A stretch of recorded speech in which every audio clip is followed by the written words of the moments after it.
नमस्कार, एमएच1 न्यूज में आपका स्वागत है। मैं हूं आपके साथ वरुण गोयल। देश और प्रदेश का मौजूदा परिदृश्य क्या है, देश की राजनीति किस ओर जा रही है, प्रदेश में किस तरीके की परिस्थितियां बनी हुई हैं, तमाम मुद्दों पर चर्चा करने के लिए हमारे साथ बेहद खास मेहमान मौजूद हैं। हमारे साथ मौजूद हैं देश के सबसे युवा सांसद और इंडियन नेशनल लोकदल के नेता दुष्यंत चौटाला। दुष्यंत जी, बहुत बहुत स्वागत है आपका एमएच1 न्यूज पर। बहुत बहुत धन्यवाद जी। दुष्यंत जी, सवाल बहुत सारे हैं, लेकिन जो अभी मौजूदा ज्वलंत मुद्दे हैं मैं उसी से शुरुआत करना चाहता हूं। चौधरी देवीलाल अक्सर कहा करते थे कि भारत के विकास का रास्ता खेतों से होकर गुजरता है। हर खेत में पानी, हर पेट में रोटी, इस तरह की बातें थी। लेकिन मौजूदा स्थिति में भी जो किसान की, जो मजदूर की, जो कमेरे वर्ग की परिस्थिति है, इसके पीछे की वजह क्या है? वरुण जी, जो जननायक स्वर्गीय चौधरी देवीलाल जी ने बातें कही थी किसान के प्रति, और जब उनने एक बहुत बड़ी बात कही थी कि देश हमारा गांव में बसता है और देश के विकास का रास्ता खेतों से जाता है, तो जननायक स्वर्गीय चौधरी देवीलाल जी ने कुछ ऐसी मैसेज पूरे देश को दिया था कि आज भी और आने वाले समय में भी हिंदुस्तान के जो सरकारें हैं उनको किसान के प्रति सोच विचार रखना पड़ेगा, मजदूर को मजबूत करना पड़ेगा। मगर आज जो हालात हैं, और आज नहीं पिछले एक दशक से जिस तरीके से किसान की हालात बिगड़ती जा रही है, और जो गेहूं और चावल को छोड़कर और प्रोडक्ट्स उगाने वाला, जिस तरह से सब्जियां हैं वो उगाने वाला किसान है, तो वो पूरी तौर पर मार उसको पड़ी है। पिछले 3 सालों से हमने ड्रॉट देखा, हैवी रेनफॉल देखा, उसके कारण भी फसलें बहुत ज्यादा किसानों की बर्बाद हुई। और आपने निरंतर देखा होगा महाराष्ट्र के अंदर, हरियाणा के अंदर, उत्तर प्रदेश के अंदर, और पिछले दिनों मध्य प्रदेश के अंदर भी किसानों ने आंदोलन छेड़ने का काम किया है। मगर जिस तरह से मंदसौर के अंदर नियत्ते किसानों पर गोलियां चलाएगी, यह स्पष्ट कर देता है भारतीय जनता पार्टी की सोच को कि आज वो किसान पूरी तौर पर जो पीड़ित है, शोषित है, उसके विरोध में खड़ी हो गई। और जिस तरीके से लंदन के अंदर जब टनल में अटैक हुआ, मैनचेस्टर में बम फटा, तो हमारे प्रधानमंत्री 2 सेकंड में ट्वीट कर देते हैं। मगर जब हमारे देश पे निहत्थे किसानों पे गोली चलती है, जब हमारे देश के नागरिकों को देश की पुलिस द्वारा मारा जाता है, जब हमारे प्रधानमंत्री को उनकी सुध लेने का समय भी नहीं दिखता, तो ये स्पष्ट दिख जाता है कि जो लोग स्वामीनाथन आयोग रिपोर्ट लागू करने की बात करते थे, जो लोग कहते थे कि हम 50% एमएसपी पे मुनाफा देने का काम करेंगे, आज वो किसान के प्रति बिल्कुल चुप हैं। और कहीं ना कहीं उत्तर प्रदेश के अंदर तो किसान का कर्जा माफ कर दिया, क्योंकि वो इनके घोषणा पत्र का इशू था। जहां देश के अंदर स्वामीनाथन रिपोर्ट लागू करने की बात इनकी रैलियों में प्रधानमंत्री ने खुद लोकसभा चुनाव दौरान करी, वहां पर इनके एग्रीकल्चर सेक्रेटरी खुद जाकर सुप्रीम कोर्ट में एफिडेविट देते हैं कि ये लागू करना इस देश में पॉसिबल नहीं है और भारत सरकार इसको लागू नहीं कर पाएगी। तो ये दोगली नीति इनकी आज लोगों के सामने आ चुकी है। जी दुष्यंत जी, ये जो आपने जिक्र किया मध्य प्रदेश का, हमने महाराष्ट्र में देखा, अब और जगह पर भी इस तरीके की आवाजें उठ रही हैं किसानों की कर्ज माफी की, लेकिन जानकार बता रहे हैं कि ये बहुत अच्छा एक विकल्प नहीं है। आप किस तरीके से देखते हैं कि क्या कर्ज माफी एक विकल्प है? किसानों को कैसे उबारा जाए, कैसे मुख्य धारा में लाया जाए? आज से लगभग 40 साल पहले हरियाणा प्रदेश में जननायक स्वर्गीय चौधरी देवीलाल पहली बार प्रदेश के मुख्यमंत्री बने। जब हमारा किसान कर्जे नीचे था, और जननायक स्वर्गीय चौधरी देवीलाल ने एक वादा किया था कि मैं जब मुख्यमंत्री बनूंगा तो मैं कर्जा माफ करूंगा, और उन्होंने कर्जा माफ किया। और कर्जा माफ करने से आपने देखा होगा कि हरियाणा में एक ग्रीन रेवोल्यूशन आई, और उस ग्रीन रेवोल्यूशन से आज भी हरियाणा का जो किसान है वो पूरे देश में, अगर प्रोडक्शन की बात करें एरिया वाइज, तो वन ऑफ द लार्जेस्ट है। आज हम महाराष्ट्र, मध्य प्रदेश या फिर हरियाणा की बात करें तो दोबारा जो किसान है वो कर्जे नीचे दबा हुआ है। और सरकार क्या करती है कि उसकी 15-20 लाख रुपए एकड़ की जमीन को अगर वो बैंकों में लोन लेने जाता है तो 3 लाख 2 लाख रुपए एकड़ के हिसाब से उसकी वैल्यू करती है। और जब किसान डिफॉल्ट कर जाए, जब किसान उसकी किस्त नहीं भर पाता, तो उसकी जमीन को 2 लाख के भाव पर कुर्क कर लिया जाता है। वही दबाव है जो किसान को सुसाइड करने पर मजबूर कर रहा है। आज सरकार अगर एक बार किसान का कर्जा माफ कर दे, अगर किसान को एक बार आर्थिक तौर पर समृद्ध कर दे, तो मेरा मानना है कि किसान दोबारा मजबूती के साथ उभरेगा और उभरकर इस सरकार पे कर्ज के लिए दोबारा निर्भर नहीं होगा, बल्कि मजबूती के साथ अपने आप को इतना सक्षम बना लेगा कि अगले 40 साल अपनी क्षमता को बढ़ाने का भी काम करेगा और इस देश को दोबारा कृषि के रूप में एक नई जीवनी बूटी देने का काम। लेकिन दुष्यंत जी, केंद्र सरकार तो कहती है कि राज्य अपने आप इसका इंतजाम करें, हम इसमें संभवतः कोई आपकी मदद नहीं कर सकते हैं, ये एक स्टेटमेंट आ चुकी है। देखिए, जहां राज्य अपनी मदद खुद करे की बात आती है, आपको खुद पता है कि कोई भी ऐसी स्कीम नहीं है जहां पर राज्य सरकारें अपने आप इतनी समृद्ध हो जो इतने बड़े फैसले ले ले। अगर हम उत्तर प्रदेश की बात भी करें तो मेरी खुद एग्रीकल्चर मिनिस्टर से बात हुई थी और उन्होंने सदन में खड़े होकर जब मेरे जवाब को दिया, जब कहा कि हम एक पार्शियल शेयर देते हैं, अगर स्टेट गवर्नमेंट 50% भरती है तो हम 50% कर्ज माफी करते हैं। तो ये फैसला तो केंद्र सरकार के मिले बिना आज कोई भी प्रदेश सरकार नहीं ले सकती। आज महाराष्ट्र ने, मध्य प्रदेश ने अगर अनाउंस किया है तो कहीं ना कहीं उतने बड़े कर्ज माफी के अंदर भी हमारे सेंट्रल गवर्नमेंट का चाहे 20% शेयर हो, एक शेयर पोर्शन जरूर मिलेगा जो उन सरकारों को इतना मजबूत बना पाएगा। और हरियाणा के अंदर भी आज ये हालात बनते जा रहे हैं। आज मैं खुद हिसार के अंदर था, वहां पर किसान सभा का भी धरना चल रहा था।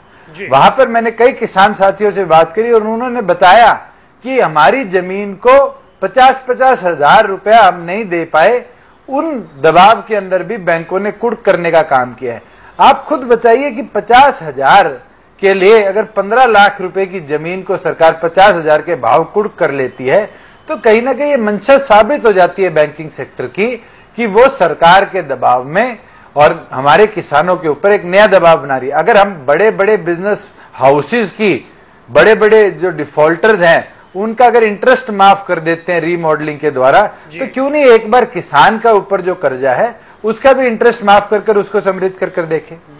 दुष्यंत जी, केंद्र सरकार किसानों की कुछ योजनाओं का बहुत जिक्र करती है।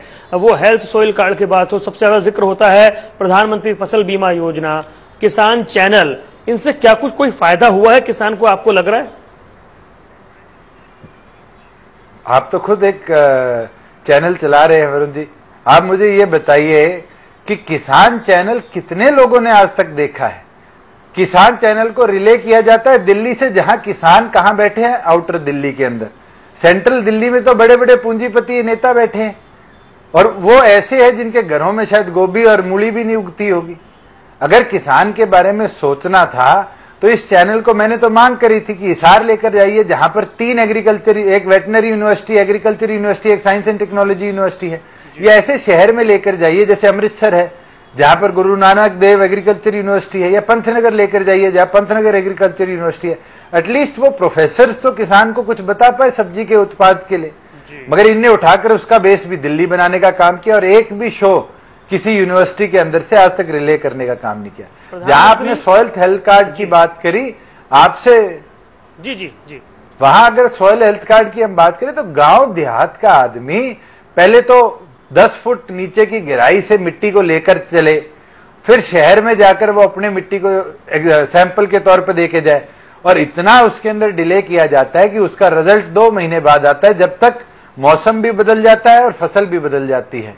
तो साथ में आपने बात करी फसल बीमा योजना की, ये सबसे बड़ा फेलियर रहा है। और फसल बीमा योजना के अंदर मैं आपको एक इंटरेस्टिंग फैक्ट बताता हूं कि मेरी लोकसभा के अंदर हिसार जिले के अंदर से 63 करोड़ रुपया इंश्योरेंस में हमारी सरकार ने कलेक्ट किया। भिवानी के अंदर 77 करोड़ रुपया कलेक्ट किया गया और जींद के अंदर 58 करोड़ रुपया इकट्ठा किया गया। जब मैंने पिछली दिशा कमेटी तीनों जिलों के अंदर पता किया कि कितने किसानों की फसल बर्बाद हुई और कितने किसानों को रीइंबर्स सरकार द्वारा किया गया, तो केवल मात्र 613 किसानों को तीनों जिले के अंदर सरकार ने अप्रूवल के साथ रीइंबर्समेंट करी, और रीइंबर्समेंट जब उनके खेतों की आई तो जो लोग 15,000 20,000 देने की बात करते थे, 5,500 9,000 10,000 से ऊपर किसी किसानों को पूरी तौर पर फसल बर्बाद होने पर भी सरकार द्वारा नहीं दिया गया। जी, एक अगले सवाल पर मैं आना चाहूंगा। एसवाईएल का मुद्दा है, इंडियन नेशनल लोकदल इसको बड़े पैमाने पर उठा रहा है। 10 जुलाई से आप एक अभियान भी शुरू करने जा रहे हैं एसवाईएल को लेकर। आप ये बताइए कि आखिर क्यों ये मामला सुलझ नहीं पाया, आखिर पेच कहां पर दिखा आपको? देखिए, जहां सतलुज यमुना लिंक की बात है, जैसे ही मैं सांसद बना था, मैं, चरणजीत रोड़ी जी, गंगवा जी और रामकुमार कश्यप जी स्वयं महामहिम राष्ट्रपति से मिले थे, और उसके बाद राष्ट्रपति ने जो प्रेसिडेंशियल रेफरेंस है उसके लिए दोबारा सुप्रीम कोर्ट को आदेश दिए थे कि जल्द फैसला दिया जाए जी। और ये फैसला आया हरियाणा के हक में आया, और उसके बाद कड़े आदेश भी दिए गए कि 1 साल में सतलुज यमुना लिंक का निर्माण कार्य पूरा करा दिया जाए जी। मगर आज भी केंद्र सरकार और प्रदेश सरकार एक बार भी औपचारिक तौर पर सतलुज यमुना लिंक के लिए बैठक नहीं कर पाई। और जब तक, क्योंकि पैरामिलिट्री की मॉनिटरिंग द्वारा इसका कार्य होना है, उसके अंदर जब तक केंद्र की मदद नहीं मिल पाएगी, केंद्र का सपोर्ट नहीं मिल पाएगा, इसका निर्माण कार्य पूरा नहीं हो पाएगा।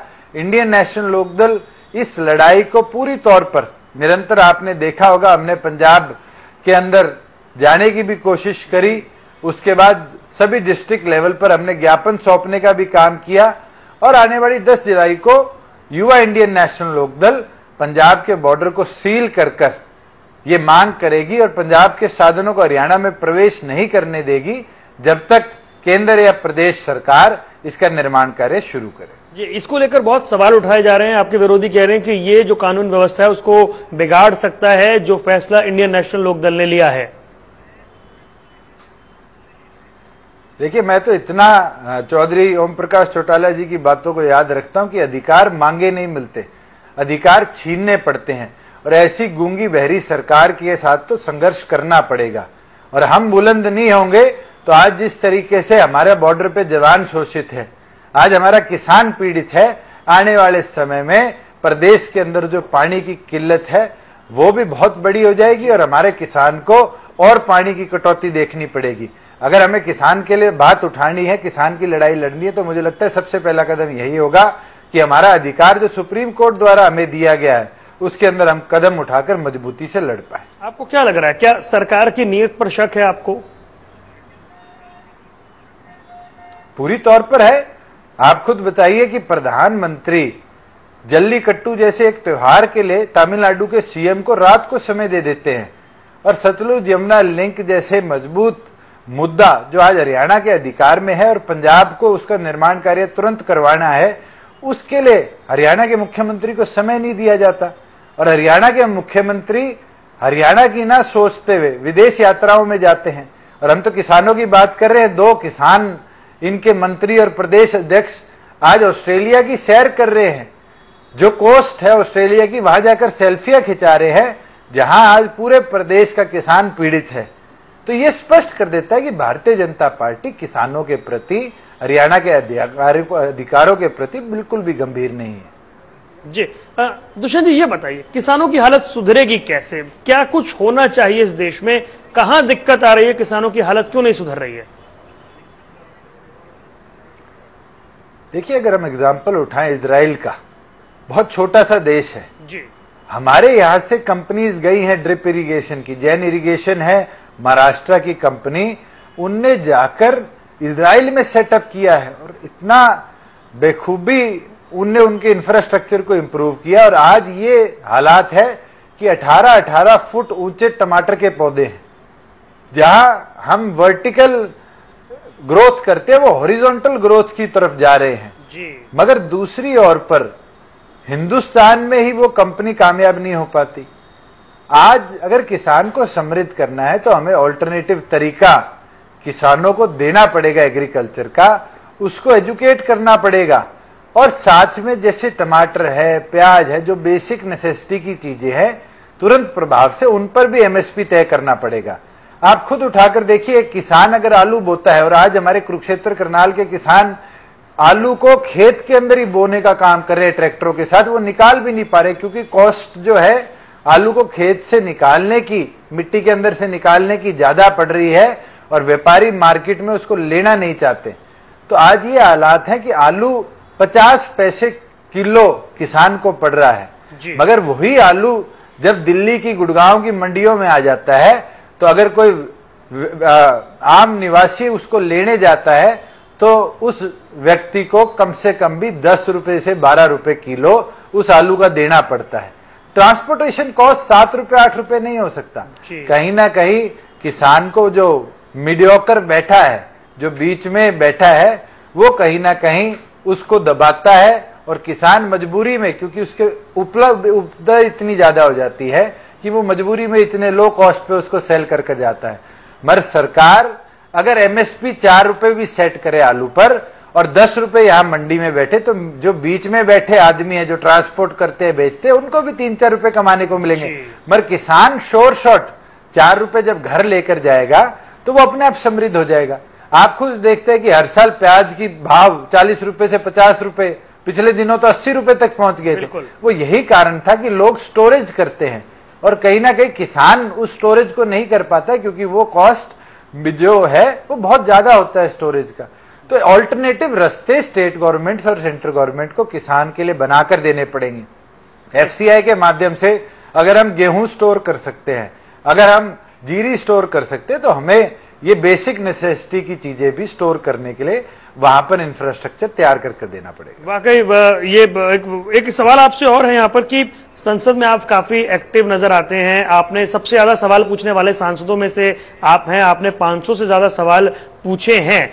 मोदी सरकार के 3 साल पर एक तरह से जश्न मनाया जा रहा है पूरे देश भर में, इसे आप किस तरीके से आप आकलन कर रहे हैं? आपने ज्यादा नजदीक से देखा है सरकार को।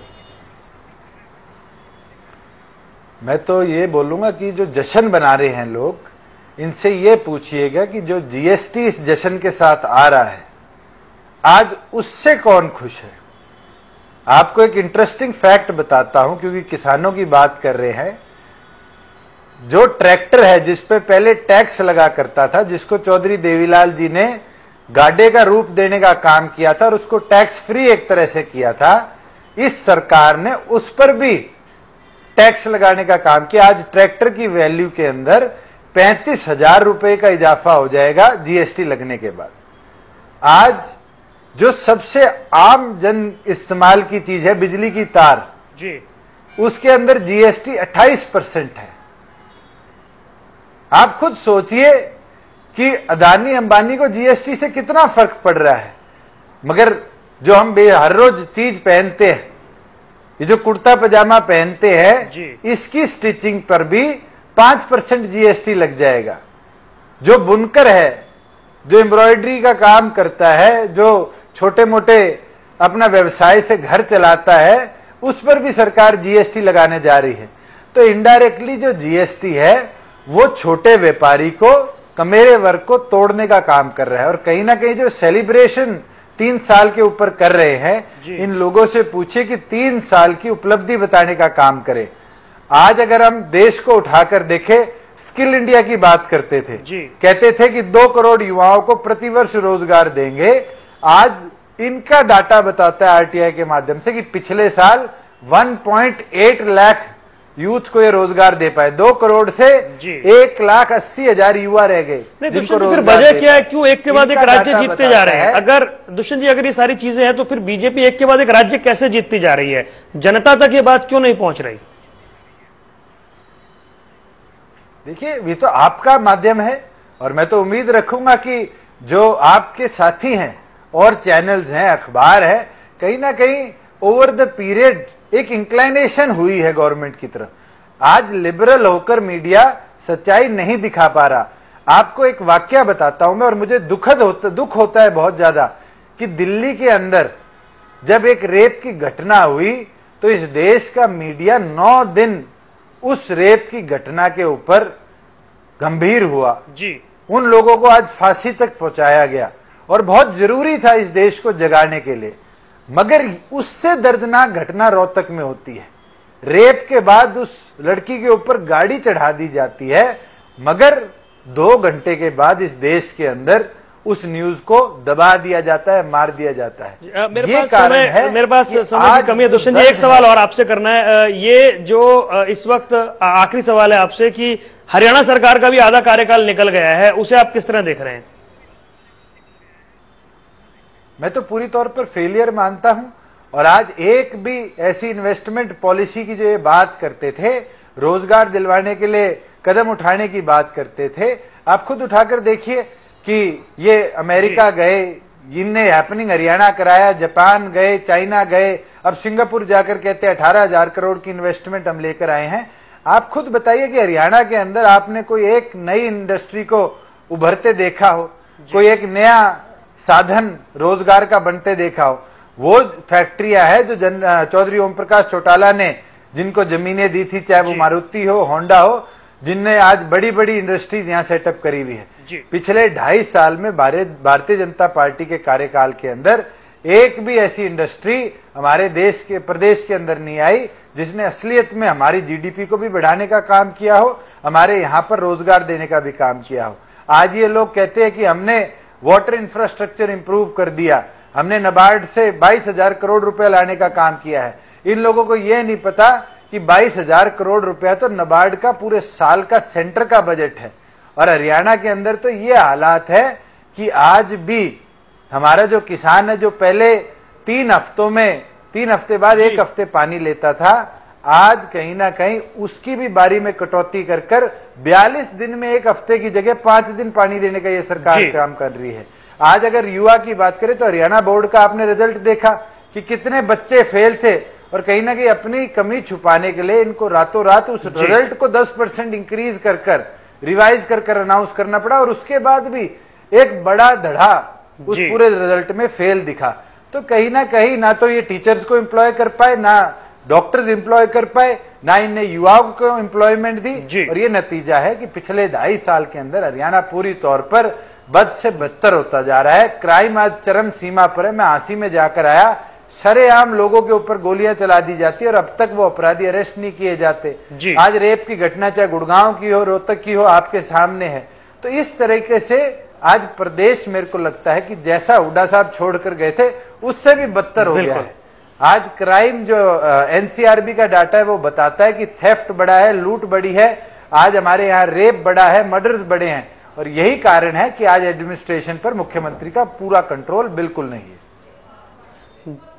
जी, आप रहिए हमारे साथ दुष्यंत जी। कुछ और सवालों पर आपसे आपके विचार जानने और ये भी जानना है कि ये जो हरियाणा सरकार में इस वक्त चल रहा है उसको लेकर क्या कुछ पब्लिक सोच रही है। छोटा सा ब्रेक ले रहे हैं, फौरन हाजिर होंगे। ब्रेक के बाद आपका स्वागत है। आप सभी बेबाकी से सुन रहे हैं दुष्यंत चौटाला, देश के सबसे युवा सांसद, जो तमाम मुद्दों पर अपनी बात रख रहे हैं। दुष्यंत जी, ब्रेक पर जाने से पहले आपने कहा था कि जो हरियाणा की मौजूदा सरकार है वो पिछली सरकार से भी खराब नजर आ रही है। 25 अक्टूबर 2014 को जब ये नई सरकार बनी थी, आप एक चार्जशीट लेकर गई थी आपकी पार्टी, पिछली सरकार के जो कथित घोटाले थे, जो सारे मामले सामने आए थे। आज जैसा ज्यादा वक्त बीत चुका है सरकार का और ये सरकार कह रही है कि हम कार्रवाई कर रहे हैं, आप इसे कैसे देख रहे हैं? देखिए, देर दुरुस्त देर आए दुरुस्त है, एक कहावत है। कार्रवाई जिस तरीके से हो रही है, मुझे तो आज सुनने में आया कि राजीव गांधी ट्रस्ट को जो आज से 8 साल पहले जमीन दी गई थी आय हॉस्पिटल के नाम पर, आज उसको कैंसिल किया है। ये चीज तो ये 2.5 साल पहले भी कर सकते थे, क्योंकि जब ये जमीन अलॉटमेंट हुई थी उस समय जब चौधरी ओम प्रकाश चौटाला जी ने इसको पब्लिक आय में मामले को डालने का काम किया था, जब भी भारतीय जनता पार्टी की केंद्र सरकार ने लोकसभा में कहा था कि ये गलत अलॉटमेंट करी गई है। मगर मैं तो आज सरकार से ये उम्मीद रखता हूं कि अगर उनने कैंसिल करी है जमीन, तो आज वहां पर सरकार की ओर से एक बड़ा आय हॉस्पिटल बनाया जाए, जिससे जो उस इलाके के लोग हैं, जो किसान हैं, जिनकी जमीनों को लिया गया था, आज उनको ये एहसास तो हो कि प्रदेश सरकार उनके बारे में सोचती है। आज जहां आपने कहा कि इंडियन नेशनल लोकदल ने एक चार्जशीट दी, हमने तो भूपेंद्र सिंह हुड्डा के दामाद के उस चार्जशीट में बड़ी डिटेल्स दी थी कि किस तरीके से गुड़गांव के अंदर ग्रीन बेल्ट के अंदर 16 या 17 अलग अलग जमीन उनको दी गई कि वो पेट्रोल पंप खोल पाए, और हुड्डा की ग्रीन बेल्ट थी। आज तक सरकार ने एक भी कदम नहीं उठाया कि किस आधार पर 99 साल की लीज उन पेट्रोल पंपों के लिए दी गई है सरकार द्वारा। आप खुद उठाकर देखिए कि भूपेंद्र सिंह हुड्डा ने अपनी कलम के साथ जो हुड्डा के अलॉटेड ग्रीन बेल्ट थी, पार्क्स थे, उनको हॉस्पिटल और स्कूल की जमीन में कन्वर्ट कर कांग्रेस के लोगों को फायदा पहुंचाने का काम किया था। आज तक उन पे इंक्वायरी नहीं करी गई। डॉक्टर अजय सिंह चौटाला द्वारा लगाई गई आरटीआई, जिनके अंदर साफ तौर पर इनकी करप्शन सामने आ रही थी, आज एक बार भी हरियाणा सरकार ने उनको गंभीर तौर पर नहीं उठाया।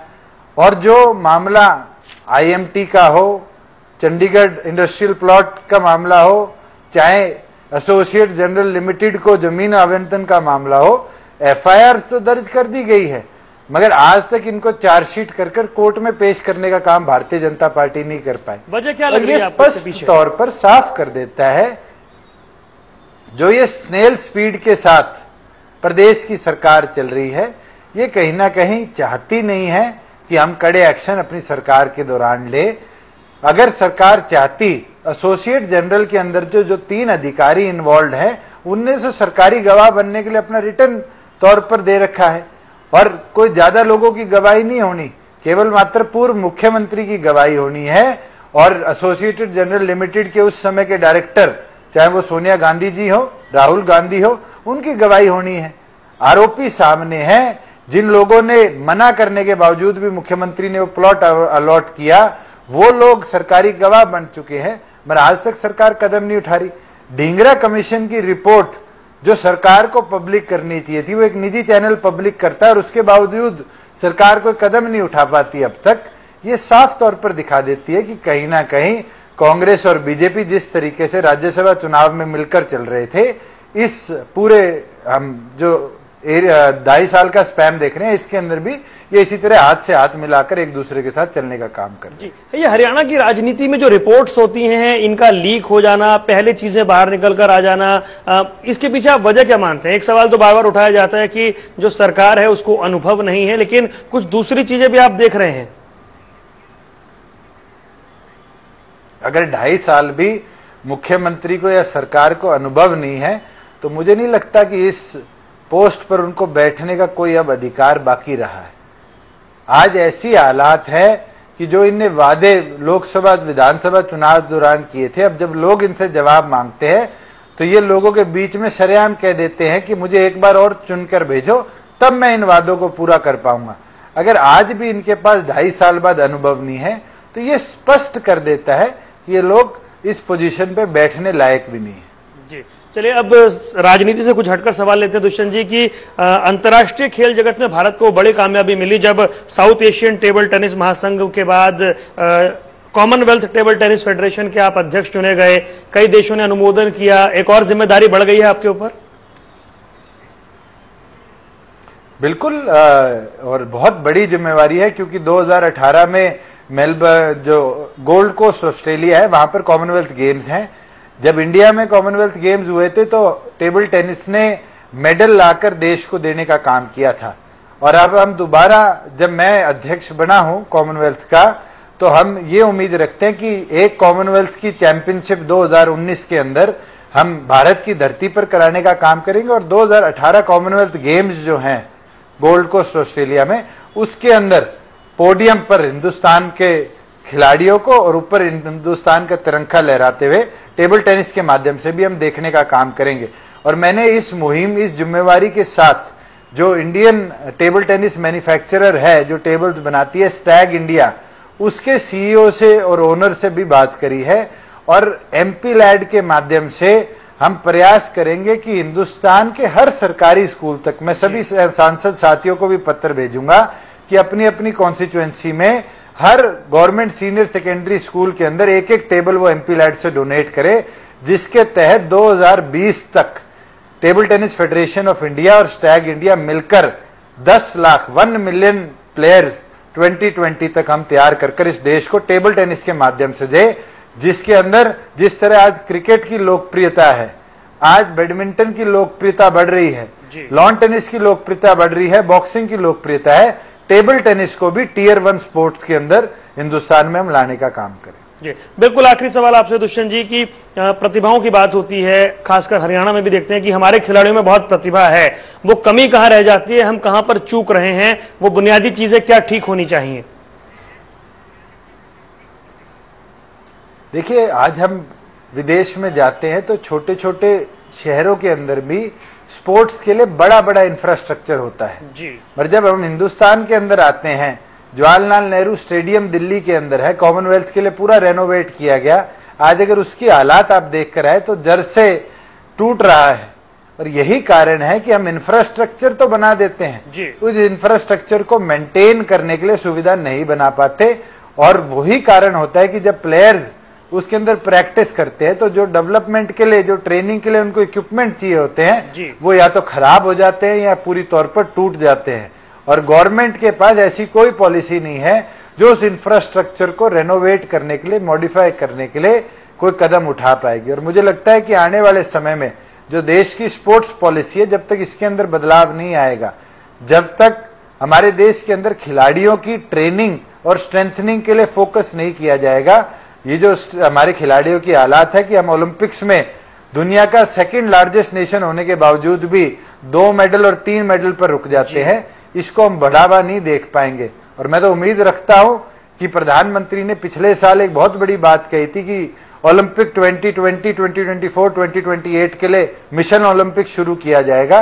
आने वाले समय में अगर इस मिशन के माध्यम से स्पोर्ट्स इंफ्रास्ट्रक्चर को, स्पोर्ट्स स्ट्रेंथनिंग और स्पोर्ट्स साइंस को डेवलपमेंट के लिए पैसा दिया जाए, तब जाकर हम ये अचीव कर पाएंगे, नहीं तो हिंदुस्तान खेल के मामले में और आगे बढ़ता हुआ हमें नहीं दिखेगा। बहुत बहुत शुक्रिया दुष्यंत जी, तमाम मुद्दों पर अपनी बात रखने के लिए। देश, प्रदेश, किसान, खेल, तमाम मुद्दों पर आपने बात रखी, हमारे साथ जुड़े, आपका बहुत बहुत शुक्रिया।